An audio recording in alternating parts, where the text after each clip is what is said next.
நம்மளை மட்டும் எப்ப பார்த்தாலும் கடையில் தனியாவே விட்டு போயிடும். இந்த பொம்பளை போல வந்தா போதும் இருக்கிற எல்லாரையும் மறந்துடுறா. முருகா, எனக்கு இது மாதிரி ஒரு நல்ல பொண்ணை நீ செட் பண்ணி கொடுப்பீல? சாரி முருகா.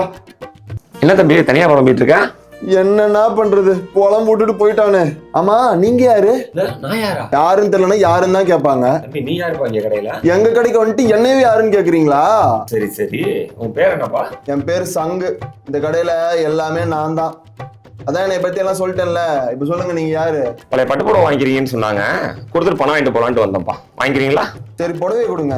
அச்சோ, மறந்து வச்சுட்டு வந்துட்டானே. புடவை இல்லையா? அப்புறம் எப்படி காசு கொடுப்பாங்க?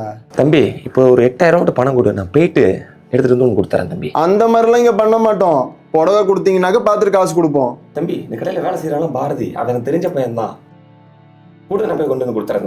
இப்ப மட்டும் அவன்கிட்ட கேக்குறேன், இல்லைன்னு சொல்லிட்டோம். இந்த சங்கு யாருன்னு அப்புறம் தெரியும் உங்களுக்கு.